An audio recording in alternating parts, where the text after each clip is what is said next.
is Amy Van Moreland, and I live at 5409 Dalcross. And when you really think about it, when you truly look at the values of the Columbia public school system, the recording of these meetings would align with that policy. Trust, empathy, transparency, integrity, collaboration, and grace. Let's start with trust. Trust has been lost on both sides. If you talk to both sides of the field here, there's trust that has been lost by the parents, and there's also trust that's been lost by the teachers. We need to start by rebuilding that trust. Well, how do we do that? Empathy, the capacity to understand or feel what another person is experiencing. Until it happens to you, you cannot truly understand what it's like, but you can try. I would like to invite each and every one of you and welcome you to my son's next IEP meeting. I would really appreciate it if someone would attend. I want to be transparent with you, and I want you to understand why recording is so important. Transparency implies openness and accountability.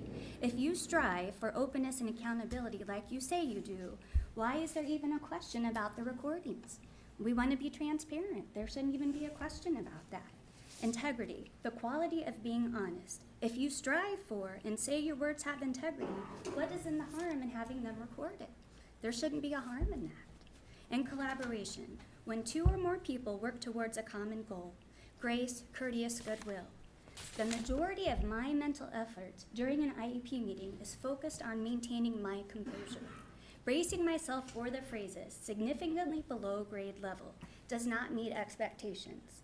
When other parents are concerned about their child's grades and what college they're going to get into, I'm thinking, will my son be able to hold a job? Will he be able to live on his own? And will he be happy? When I'm thinking those things, how can I focus on the rest of the meeting? One statement that was made by a school administrator said, the plan should be the true recording of the meetings, and school officials have an obligation to ensure that parents understand every word said in meetings. Re-listening to jargon and misunderstood words wouldn't help parents. Well, let me tell you, at at my son's last IEP meeting, I tried to understand every single word, and our IEP meeting lasted 5.5 hours over 3 different segments. I had a wonderful and, for the most part, amazing team that was very supportive and trying to help me understand every word. But it's not feasible. It can't happen.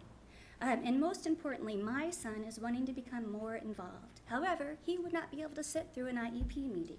When I get home, people that know my son, he asks me a million questions. That is very exciting to me because he's wanting to be more involved. If he could listen to the recording, he would be more involved. And finally, grace, courteous goodwill. We often say among ourselves, just be kind.